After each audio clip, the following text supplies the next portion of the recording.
আজকে আমরা শুরু করতে চলেছি তোমাদের ক্লাস 10-এর চ্যাপ্টার 9 দ্বিঘাত করণী। তো এই চ্যাপ্টারের কোষে দেখির অঙ্কগুলো শুরু করার আগে প্রথমে আমরা এই চ্যাপ্টার সম্পর্কে পুরোপুরি একটা কনসেপ্ট ক্লিয়ার করে নেব, কারণ কিছু কিছু চ্যাপ্টার রয়েছে যেগুলো তোমার অঙ্ক করতে করতেই কনসেপ্ট ক্লিয়ার করলে ভালো, আর কিছু কিছু চ্যাপ্টার রয়েছে যেগুলো অঙ্ক শুরু করার আগে ওই চ্যাপ্টার সম্পর্কে একটা আইডিয়া তৈরি করে নেওয়া সব থেকে বেশি জরুরি। তো দ্বিঘাত করণী হলো সেরকমই একটা চ্যাপ্টার যেখানে তোমাকে অধ্যায়টি শুরু করার আগে পুরোপুরি একটা কনসেপ্ট ক্লিয়ার করে নেওয়া খুবই দরকার। তো দেখো, এখন আমরা মূলত এই দ্বিঘাত করণী এই চ্যাপ্টার সম্পর্কে 6টা জিনিস শিখতে চলেছি। খাতা পেন নিয়ে বসবে এবং পরপর কিন্তু নোট করে নাও। দেখো, প্রথম শিখবো সংজ্ঞা ও পরিচয়, মানে কি দ্বিঘাত করণী জিনিসটা অ্যাকচুয়ালি কি। ওকে, তারপর আমরা দেখব প্রকারভেদ, অর্থাৎ এই যে করণী এর আবার প্রকারভেদ রয়েছে, 4টি প্রকার হয়।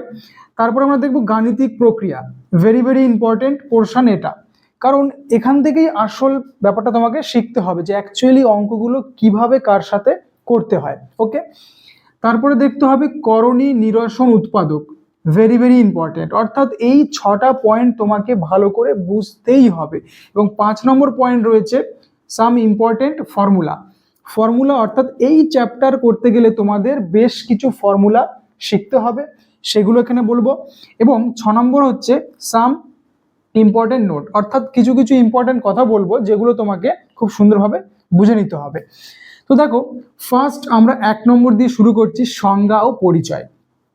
এখানে দেখতে হবে যে দ্বিঘাত করণী এই জিনিসটা বোঝার আগে তোমাকে বুঝে নিতে হবে যে করণী জিনিসটা কি, করণী কি। ওকে, দেখো করণী কি এটা বোঝার জন্য তোমাকে একটুখানি ক্লাস 9-এ যেটা শিখেছো সেটা তোমাকে মনে করতে হবে, যে মূলদ সংখ্যা এবং অমূলদ সংখ্যা। যে মূলদ এবং অমূলদ,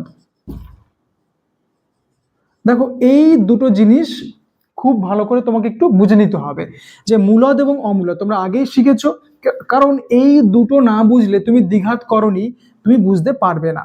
দেখো, মূলদ সংখ্যা কি?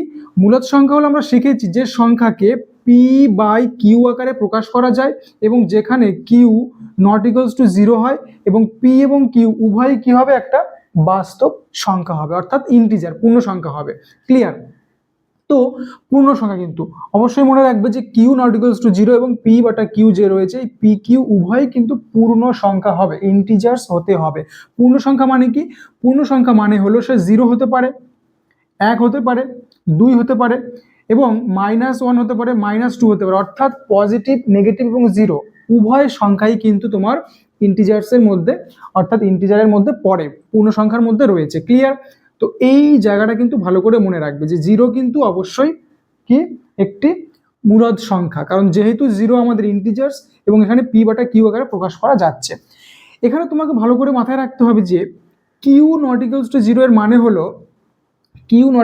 মানে হলো যে নিচের যে পদটি একে আমরা বলি লব এবং একে বলি আমরা হর। এই যে হর, এই হর কখনো 0 হতে পারে না, অর্থাৎ এই হরের মান কখনো 0 তুমি নিতে পারবে না। এক্সাম্পল দেখো, মূলদ সংখ্যা বলতে আমরা এগুলো লিখতে পারি, ধরো তোমাকে বললাম 5, 7, 9, 11, এগুলো সব মূলদ সংখ্যা।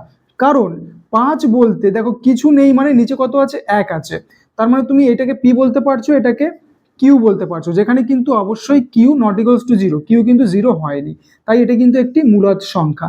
কিন্তু তোমায় যদি বলি ধরো 5/0, এটি কি মূলদ সংখ্যা?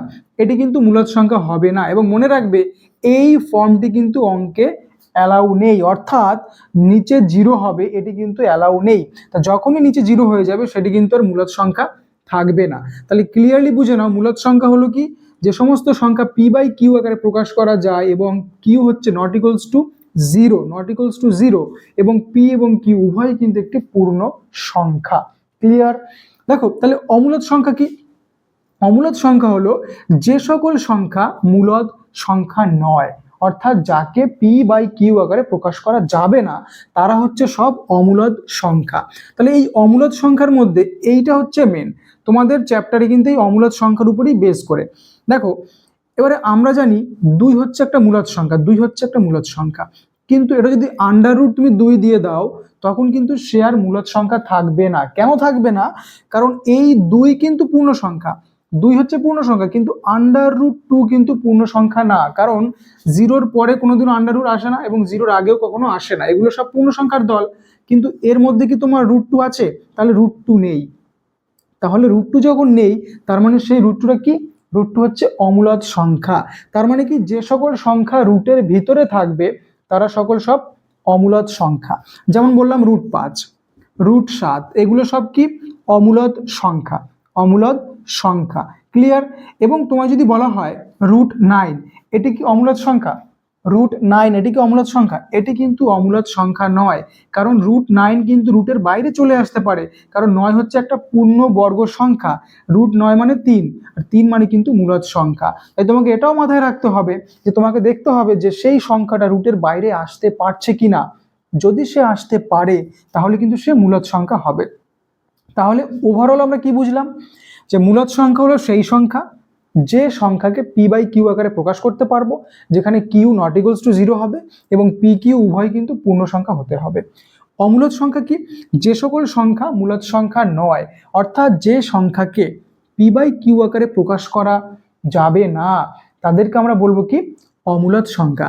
এখানে হচ্ছে কি পি বাই কিউ আকারে প্রকাশ করা যাবে, যেখানে কিউ নট ইকুয়ালস টু 0 হবে, এবং এখানে কিন্তু পি বাটা কিউ আকারে প্রকাশ করা যাবে না। ক্লিয়ার? এবারে দেখো, এই জায়গাটা তুমি যেহেতু বুঝে গেছো, এবারে তোমার কাছে কিন্তু করণী জিনিসটা পুরোপুরি ক্লিয়ার হয়ে যাবে। করণী জিনিসটা পুরোপুরি ক্লিয়ার হবে। দেখো করণী কি? করণী হচ্ছে, যদি তুমি সিম্পল ভাষায় বুঝতে চাও, সেটা হচ্ছে অমূলদ সংখ্যা। যাহাই অমূলদ সংখ্যা তাহাই কিন্তু করণী, যাহাই অমূলদ সংখ্যা তাহাই কিন্তু করণী। করণী কথার মানেই হলো সে অমূলদ সংখ্যা, অর্থাৎ সে রুটের ভিতরে থাকবে। যেমন তোমাকে বললাম রুট 5, এটি অমূলদ সংখ্যা এবং এটি করণী, এটি কিন্তু করণী, এটি কিন্তু করণী। তার মানে রুটের ভিতরে যে সংখ্যা থাকবে সেটি কিন্তু করণী বলে তোমাকে বুঝতে হবে। ওকে, এবারে দেখো করণী বলতে জাস্ট সিম্পল, যেমন রুট 5 এটি একটি করণী, রুট 7 এটি একটি করণী, রুট যদি বলি 8 এটি একটি করণী। কারণ রুট 8 দেখো, 8 কি হবে? 8 কে তুমি ভাঙতে পারছো, 8 মানে 4 ইন্টু 2, আর 4 মানে কিন্তু 2 স্কোয়ার, তার মানে একটা পূর্ণ সংখ্যা। তার মানে 8 মানে অ্যাকচুয়ালি 2 রুট 2, কারণ এই 4 রুটের বাইরে চলে আসবে, 4 রুটের বাইরে চলে আসবে, তাই 2 হয়ে যাবে, তাহলে 2 রুট 2। এটিও কিন্তু একটি অমূলদ সংখ্যা এবং এটিও কিন্তু একটি করণী। তো এটি তো, এই জিনিসটা আমরা পরে শিখবো। দেখো এবার একটু বুঝতে হবে যে দ্বিঘাত করণী কি। দ্বিঘাত করণী কি? দ্বিঘাত করণী, দেখো দ্বিঘাত করণী হলো যে সকল করণীর ঘাত বা সূচক বা পাওয়ার 2, অর্থাৎ ঘাত 2, তাদেরকে বলা হবে দ্বিঘাত করণী। যেমন তোমাকে বললাম রুট 5 এবং তোমাকে বললাম রুট 5 এবং এখানে আমি 3 দিয়ে দিলাম, এখানে 3 দিয়ে দিলাম। দেখো এইখানে যখনই 3 দিলাম, তার মানে এটা বোঝাচ্ছে ঘনমূলে আছে। কিসে আছে? ঘনমূলে। আর এখানে কিছু নেই বলতে আমরা কি বুঝি? কিছু নেই বলতে কিন্তু 2 আছে, অর্থাৎ বর্গমূলে আছে। তার মানে দেখো এর ঘাত কিন্তু 2। তার মানে যে সকল সংখ্যার ঘাত 2 হবে তারা সব কিন্তু দ্বিঘাত করণী। এ কিন্তু দ্বিঘাত করণী না, এ কিন্তু দ্বিঘাত করণী। ক্লিয়ার? তাহলে দ্বিঘাত করণী কি? যে সকল সংখ্যার ঘাত হচ্ছে 2, যেমন রুট 5, রুট 7, রুট 8, এগুলো সব কিন্তু এইখানে কিন্তু মাথায় রাখবে এই 2 কিন্তু রুটের বাইরে আছে, অর্থাৎ এই যে রুট, সেই রুটের বাইরে, রুটের ভিতরে কিন্তু না। এই রুটের ভিতরে থাকলে সেটা বুঝতে হবে যে ওটা হচ্ছে ওর ঘাত। ক্লিয়ার? তাহলে আমরা করণী কি বুঝলাম, দ্বিঘাত করণী কি বুঝলাম, জাস্ট সিম্পল জিনিস। ক্লিয়ার? এখন বুঝতে হবে প্রকারভেদ। 1 নম্বর ক্লিয়ার, প্রকারভেদটা কিন্তু খুব ইম্পর্টেন্ট। দেখো এবারে আমরা যেটা দেখব সেটা হচ্ছে দ্বিঘাত করণীর প্রকারভেদ। এই যে করণীর প্রকারভেদ, দ্বিঘাত করণী বা করণীর প্রকারভেদ। তো করণীর প্রকারভেদে আমরা করণীকে 4টি ভাগে ভাগ করে থাকি। 1 নম্বর যদি আমরা দেখি, সেখানে আমরা পাবো যে শুদ্ধ করণী।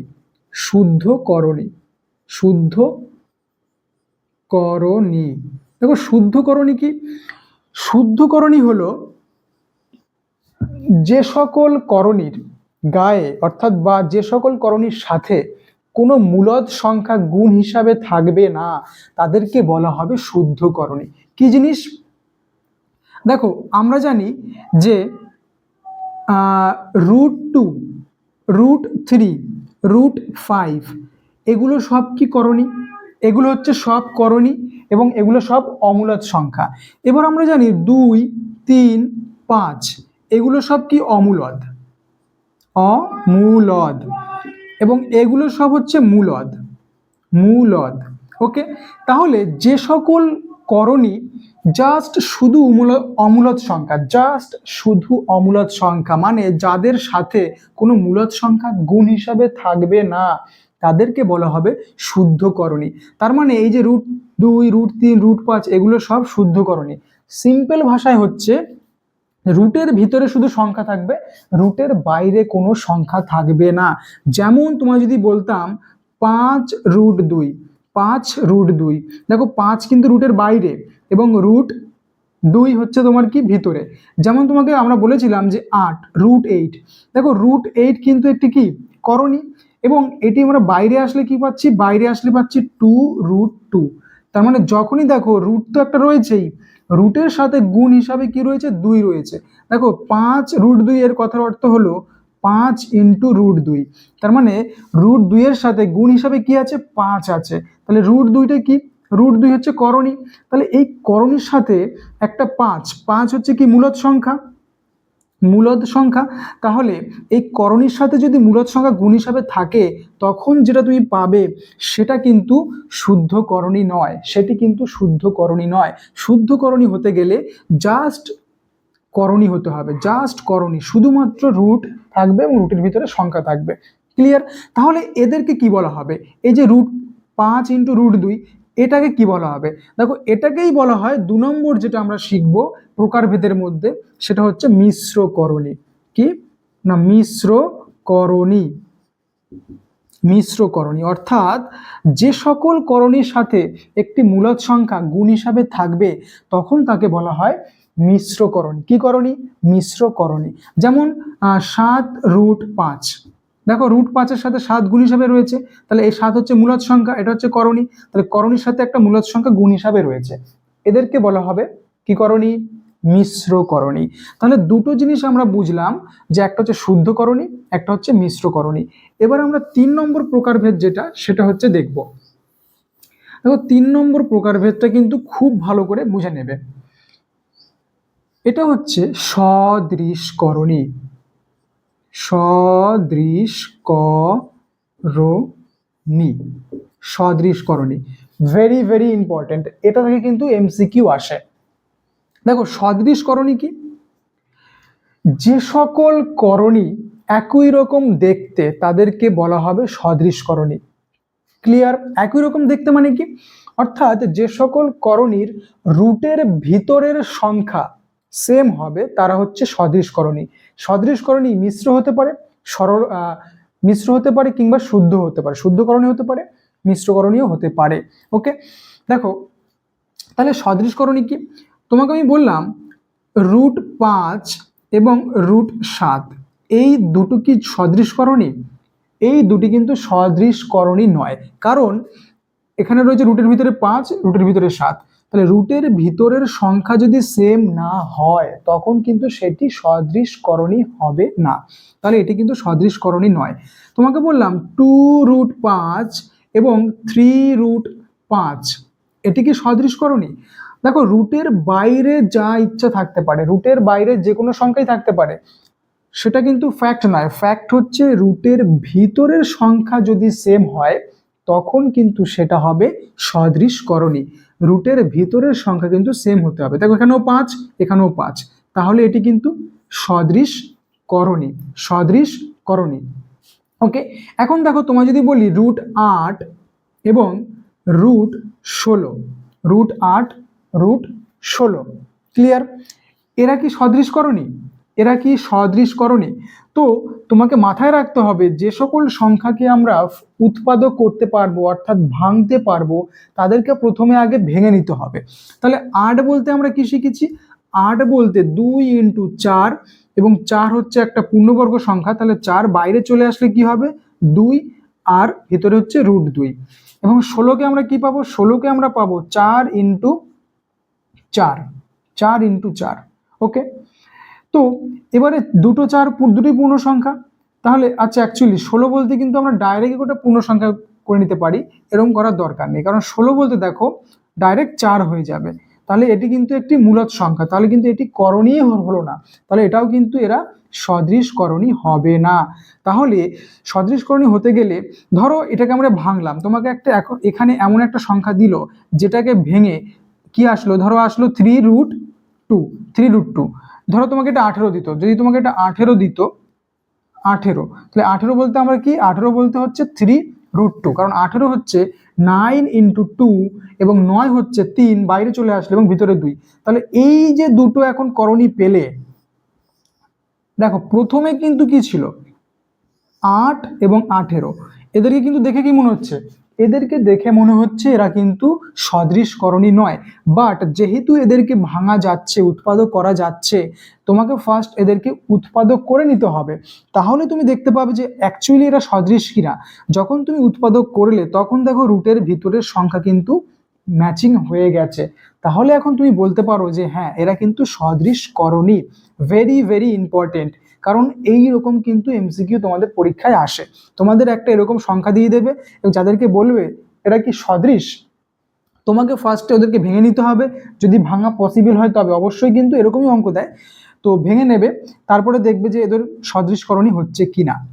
এখানে 5, এখানে 7, এদের কিন্তু আর ভাঙা যাবে না, উৎপাদক করা যাবে না, তাই কিন্তু এদেরকে তোমাকে ডাইরেক্টলি বুঝে নিতে হবে।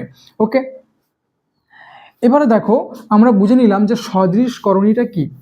ওকে, এখন আমাদের 4 নম্বর যে বিভাগ সেটা হচ্ছে প্রকারভেদ। কি শিখলাম, শুদ্ধকরণী, এখন শিখবো অশুদ্ধকরণী, সদৃশকরণী, অসদৃশকরণী,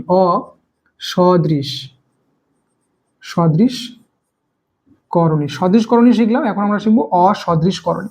তাহলে অসদৃশকরণী কি, যে সমস্ত করণী সিম্পল কি না, ভিতরের সংখ্যা অর্থাৎ রুটের ভিতরের সংখ্যা সেম নয়, যেমন √5, √2, কমা ধরো 5 লিখলাম বাইরে, বাট √3, বাইরের সংখ্যা ম্যাচিং হতেই পারে, বাইরের সংখ্যা কিছু কিন্তু ফ্যাক্ট নয়, ফ্যাক্ট হচ্ছে রুটের ভিতরের সংখ্যা। দেখো এখানে √2, √3, তাহলে ভিতরের সংখ্যা কিন্তু ম্যাচ করলো না, তাহলে ভিতরের সংখ্যা যদি ম্যাচ না করে তাহলে সেটা কিন্তু সদৃশকরণী নয়, অসদৃশকরণী। ক্লিয়ার? তো আমাদের কিন্তু 2 নম্বর পার্ট ক্লিয়ার, প্রকারভেদটা কমপ্লিট। ভিডিওটা যতটাই বড় হোক না কেন খুব ভালো করে প্রথম থেকে শেষ পর্যন্ত দেখো এবং খাতা পেন নিয়ে বসে পরপর তুমি টুকে নাও। এই জিনিসগুলো তুমি যদি শিখে যাও তাহলে তোমার করণীর কোনো কনসেপ্ট কিন্তু আর বাকি থাকবে না, তুমি সবই কিন্তু শিখে যাবে। এবারে দেখো গাণিতিক প্রক্রিয়া, এই জায়গাটা কিন্তু ভালো করে বুঝবে। গাণিতিক প্রক্রিয়া, এখানে তোমাকে শিখতে হবে যে করণীর যোগ বিয়োগ গুণ ভাগ কিভাবে হয়, কিভাবে হয়। দেখো প্রথমে যদি তুমি দেখো যোগ এবং বিয়োগ অর্থাৎ যোগ বিয়োগ কিভাবে হয়, জাস্ট এক্সাম্পল দিয়ে দিয়ে বোঝাবো এবং যা বলবো ভালো করে শুনবে। দেখো করণীর যোগ তাদের মধ্যেই সম্ভব যারা সদৃশকরণী, যারা সদৃশকরণী। আমরা এক্ষুনি শিখলাম সদৃশকরণী কি, সদৃশকরণী অর্থাৎ যারা সদৃশকরণী নয় তাদের মধ্যে কিন্তু যোগ সম্ভব নয়, বিয়োগ সম্ভব নয়। অর্থাৎ যোগ বিয়োগের কিন্তু একটাই সিম্পল রুল যে তাদের মধ্যেই যোগ বিয়োগ হওয়া সম্ভব যারা সদৃশকরণী। যেমন তোমাকে বললাম ধরো 5√2 এবং 7√2 এদের মধ্যে যোগ করো, তাহলে তুমি যদি এখন এদের যোগ করো তাহলে যোগ করলে দেখো কি হবে, √2, করণীর মধ্যে সংখ্যা সেম, তার মানে এরা সদৃশকরণী, আর সদৃশকরণী যদি হয় তাহলেই কিন্তু এদের মধ্যে যোগ সম্ভব। তাহলে কি করবে, জাস্ট এই যে 7 এই যে 5 এদের যোগ করো, 7 5 12, 12√2, এখানে 7খানা √2 আছে, এখানে 5টা √2 আছে, তাহলে 7খানা √2 এবং 5খানা √2 কি হবে, 12খানা √2। কারণ তোমরা জানো যদি ধরো এটা 5x এটা 7x কি হবে, 7 5 12x, সেম জিনিস।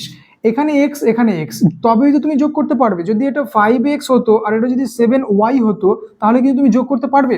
তাহলে তুমি যোগ করতে পারবে না। তাহলে বীজগণিতের যেটা নিয়ম, সেই সেম নিয়মটাই এখানে হচ্ছে, যে এখানে এখানে এক্স এখানে ওয়াই, তাহলে দুটো চলরাশি এক নয়। দুটো চলরাশি যদি সেম হয় তখনই তাদের মধ্যে যোগ করা সম্ভব, বিয়োগ করা সম্ভব।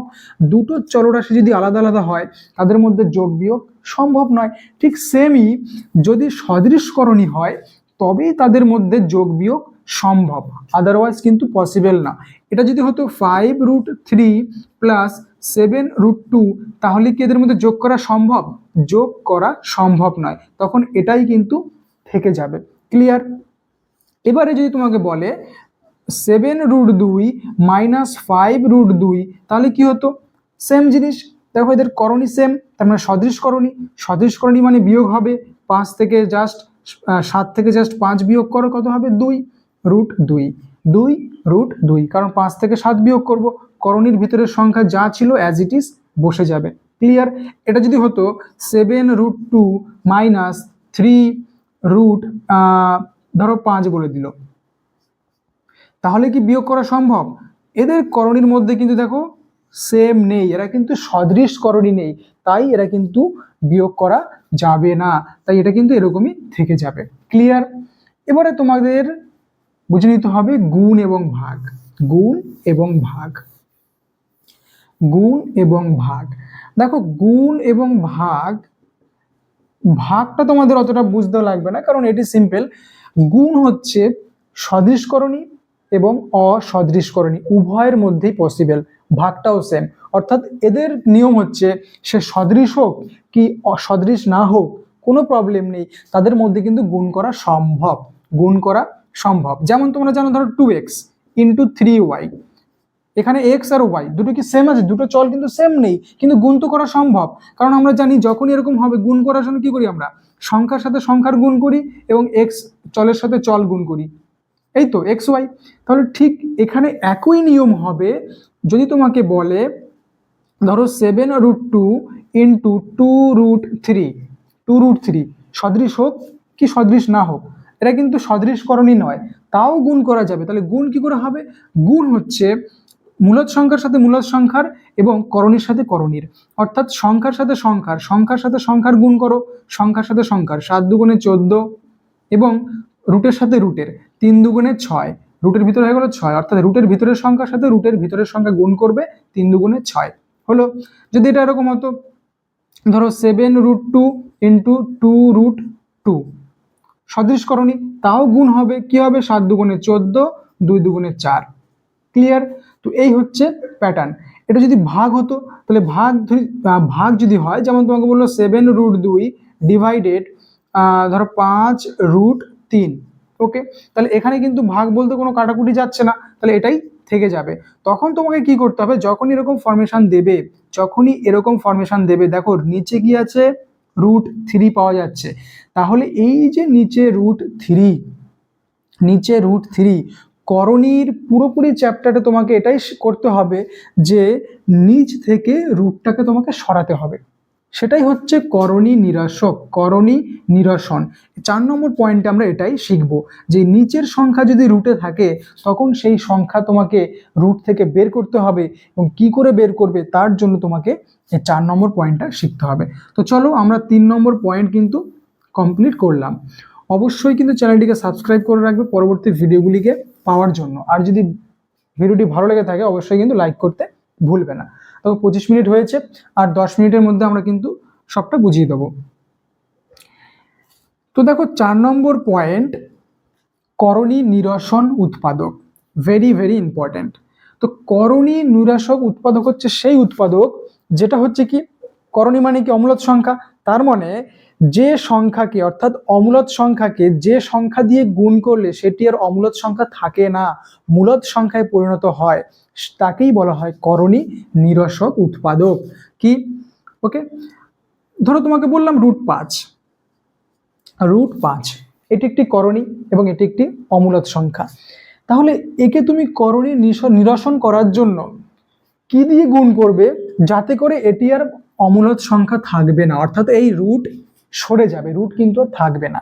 তখন তোমায় কি করতে হবে, √5 জাস্ট √5 দিয়েই গুণ করে দাও। √5 √5 দিয়েই গুণ করো, তাহলে √5 মানে √5 কত হয়ে গেল, √5 দেখো 5 5 25, আর 25 মানে কত 5, কারণ 25 হচ্ছে 5-এর স্কয়ার, পূর্ণবর্গ সংখ্যা, পূর্ণবর্গ সংখ্যা। তোমরা এখান থেকে এটা মনে রাখবে যে ডাইরেক্ট √5 ইন্টু 5, কারণ গুণের বেলায় রুট কেটে যায়। কি মনে রাখবে, যে গুণের বেলায় রুট আর রুট কি হয়, কেটে যায়, শুধুমাত্র ভিতরে যে সংখ্যা থাকে সেই সংখ্যাটা বসে যায়। আর মাঝখানের লাইনটা তোমরা করতে পারো, বা যখন বড় অঙ্কগুলো করবে তখন এই লাইনটা আর না দেখালেও চলবে। ওকে, আরেকটা এক্সাম্পল নাও। তোমায় ধরো বললাম √7, তাহলে এর করণীয় নিরসন কি হবে, তাহলে √7 এর করণীয় নিরসন হচ্ছে √7, তাহলে অ্যান্সার কত হবে 7। এই যে 7, এই যে 5, এগুলো সব কি সংখ্যা, মূলদ সংখ্যা, এগুলো সব কি সংখ্যা, মূলদ সংখ্যা। তার মানে দেখো ছিল অমূলদ সংখ্যা মানে করণী, অমূলদ মানে হচ্ছে করণী, আর করণী থেকে হয়ে গেল কি একটি মূলদ সংখ্যা, করণী থেকে হয়ে গেল একটি মূলদ সংখ্যা। তাহলে এই মূলদ সংখ্যাতে আসার জন্য তুমি করণীটাকে যে উৎপাদক দিয়ে গুণ করলে সেটাই হচ্ছে করণী নিরসন। যেমন ধরো তোমাকে যদি বলে, এটা আমরা শিখেছিলাম আগের অঙ্কে, ধরো √7 √5, নিচে তোমাকে বললো √2 ইন্টু √3, তাহলে এখানে নিচ থেকে তোমাকে করণী নিরসন করতে হবে। তাহলে কি করতে হবে, দেখো উপরে যা আছে লেখো, নিচে যা আছে লেখো, ইন্টু √3। কি করবে, উপরে নিচে √3 যেহেতু রয়েছে সেই √3 দিয়ে গুণ করে দাও, √3 দিয়ে গুণ করে দাও। তাহলে দেখো উপরে কি হয়ে গেল, এখানে রুটের কিছু না মানে 1 আছে, তাহলে 7 × 7, 3 × 5 = 15, রুটের ভিতরে গুণ হয়ে গেল। আর এখানে কি হবে, কিছু না মানে 1, তাহলে 2 × 1 = 2, 3 × 3 = 9, আর 9 মানে 3, তার মানে অ্যাকচুয়ালি 3। তাহলে নিচে কি আসলো, দেখো নিচে চলে আসলো 6, তার মানে নিচে কিন্তু আর কোনো রুট রইল না, নিচ থেকে কিন্তু রুট সরে গেল। এটাই হচ্ছে করণী নিরসন উৎপাদক। এখানে করণী নিরসন উৎপাদক হচ্ছে কত, √3। এই পোর্শনটা কিন্তু খুব ভালো করে বুঝতে হবে। ক্লিয়ার? দেখো এখানে আরেকটা জিনিস বলে দিই, তাহলে তোমাদের বড় অঙ্ক করতে আরো সুবিধা হবে। যদি এই জিনিসটাই এইরকম না থেকে যদি এরকম দেয়, ধরো √5 মাইনাস √3 ডিভাইডেড √5 প্লাস √3, এরকম যদি দেয়, এবং তোমাকে যদি বলে এটাকে তুমি করণী নিরসন করো, তখন তুমি কি করবে, অ্যাকচুয়ালি পরীক্ষায় কিন্তু এই অঙ্কগুলোই আসবে, কারণ বড় অঙ্ক যেগুলো সেগুলো এরকমই থাকে।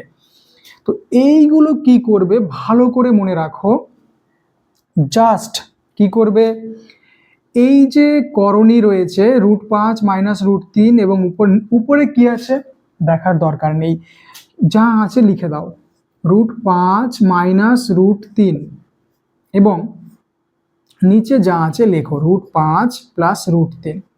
এখন গুণ দাও, গুণ দিয়ে কি করবে, উপরে নিচে, দাঁড়াও আমি মার্কারটা একটু চেঞ্জ করে নিই,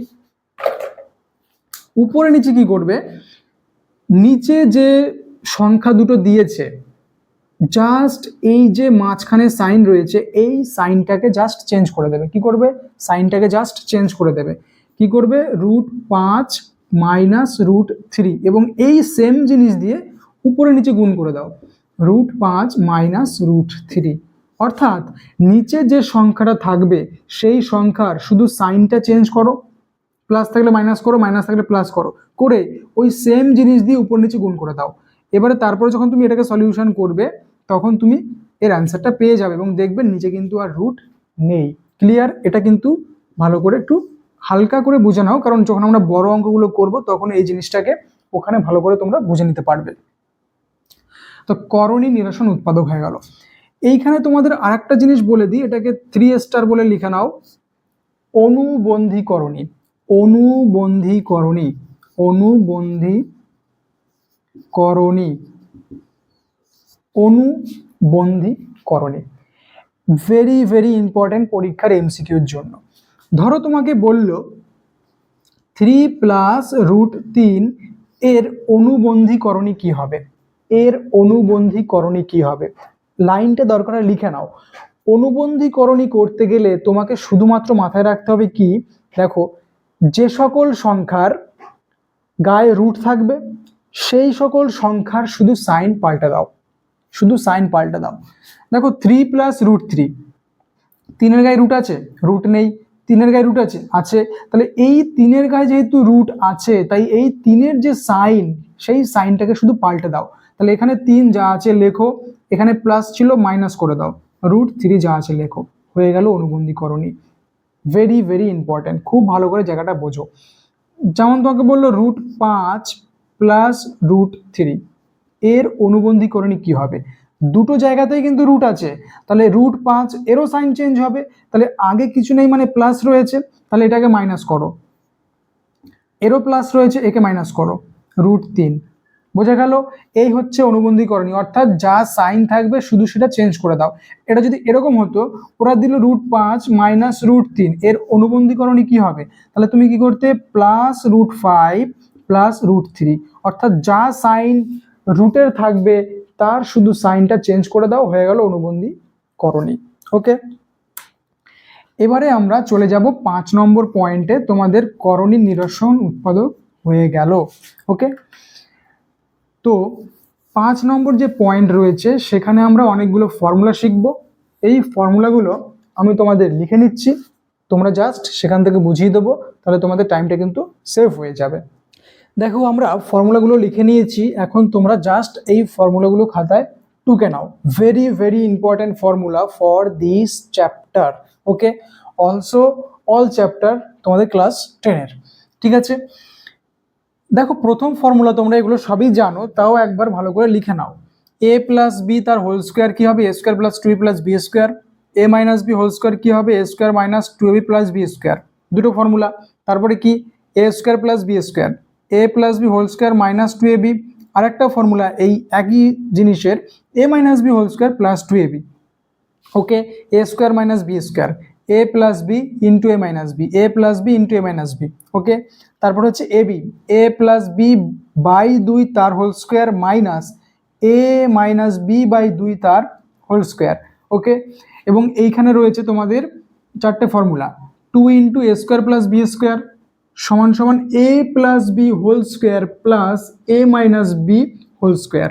ওকে, এবং 4ab, a plus B whole square minus a minus B whole square, a cube plus B cube, a plus B whole cube minus 3ab into a plus B, a cube minus B cube, a minus B whole cube plus 3ab into a minus B. এই ফর্মুলাগুলো লিখে নাও খুব সুন্দর করে এবং গুছিয়ে পরপর রাখো, এইগুলো কিন্তু তোমাকে এই চ্যাপ্টারের অঙ্ক করতে অনেক হেল্প করবে। এবার আমরা চলে যাব আমাদের সাম ইম্পর্টেন্ট নোটস। এইখানটা আমি মুছে দিলাম, এখানটায় তোমাদের করিয়ে দিচ্ছি। দেখো ইম্পর্টেন্ট নোট বলতে প্রথম মাথায় রাখো যে under root a plus b not equals to under root a plus under root b. অর্থাৎ কোনো সংখ্যা যদি এরকম থাকে এ প্লাস বি পুরোটা রুটে রয়েছে এবং আরেকটা সংখ্যা রয়েছে এ রুট আর প্লাস বি রুট, এই দুটো কিন্তু সেম জিনিস নয়, এই দুটো কিন্তু সেম জিনিস নয়। একটা জিনিস মাথায় রাখছো। আরেকটা জিনিস মাথায় রাখবে যে পাই পাই পাই কিন্তু একটি অমূলদ সংখ্যা, পাই কিন্তু একটি অমূলদ সংখ্যা, পাই হচ্ছে অমূলদ সংখ্যা, অমূলদ সংখ্যা, এটা কিন্তু স্টার মার্ক করে রাখবে। পাই হচ্ছে অমূলদ সংখ্যা কিন্তু এ করণী নয়, করণী নয়, ভালো করে মাথায় রাখবে। পাই হচ্ছে অমূলদ সংখ্যা, আর আমরা শিখেছি অমূলদ সংখ্যা মানেই হচ্ছে সেই করণী হতে হবে, কিন্তু অমূলদ সংখ্যা পাই হলেও পাই কিন্তু করণী নয়, পাই কিন্তু করণী নয়। ক্লিয়ার? আরেকটা জিনিস মাথায় রাখবে, পাইয়ের যে মান 22/7, সেই 22/7 কিন্তু মূলদ সংখ্যা, মূলদ সংখ্যা, অর্থাৎ পাই অমূলদ সংখ্যা হলেও পাইয়ের মান 22/7 সে কিন্তু মূলদ সংখ্যা। এই সম্পর্কটাও মাথায় রাখবে, প্লাস এই সম্পর্কটাও মাথায় রাখবে যে পাই অমূলদ সংখ্যা কিন্তু পাইয়ের মান 22/7 সে মূলদ সংখ্যা, কিন্তু পাই অমূলদ সংখ্যা হলেও পাই কিন্তু করণী নয়। ওকে, আর একটা জিনিস মাথায় রাখবে, সেটা হচ্ছে যেটা আমরা আগেই শিখেছি, যে কোনো জিনিস ধরো তোমাকে বললো √18, এই যে √18 এটাকে কি করতে হবে, তোমাকে ফার্স্ট উৎপাদক করতে হবে, ফার্স্ট কিন্তু উৎপাদক করতে হবে। √18 মানে হচ্ছে 9 × 2, আর 9 বলতে কি 3-এর, আর 9 হচ্ছে তোমার কাছে 3-এর স্কোয়ার, তাহলে সে 3 বাইরে চলে আসবে এবং ভিতরে কিন্তু √2 থাকবে। অর্থাৎ এই রকম জিনিস যে কোনো একটা বড় সংখ্যা দিল সেটাকে ফার্স্ট তোমাকে ছোট আকারে পরিণত করতে হবে, এই আকারে, তারপরে কিন্তু অঙ্ক করতে হবে। এইটাও কিন্তু খুব ইম্পর্টেন্ট, কারণ অনেক অঙ্ক আছে যেখানে এই জিনিসটা তোমাকে করতে হবে, তো এটাও কিন্তু মাথায় রাখবে। তো এই 3টে পয়েন্ট কিন্তু একটু মাথায় রাখবে, কারণ এই 3টে পয়েন্টও কিন্তু তোমাদের এমসিকিউ সলভের জন্য বা বড় প্রশ্নের জন্য খুবই দরকার। তো মোটামুটি আমরা করণী চ্যাপ্টারের একটা কনসেপ্ট ক্লিয়ার করলাম। আশা করি তোমাদের এর পরে অঙ্কগুলো করতে কোনো অসুবিধা হবে না। খুব ভালো করে ভিডিওটিকে দেখো, দরকার হয় আরেকবার দেখো এবং ভালো করে নোটস তৈরি করো। তো দেখা হচ্ছে আমাদের নেক্সট ভিডিওতে, কষে দেখি অঙ্কেতে। আজ এখানে শেষ করছি, বাই।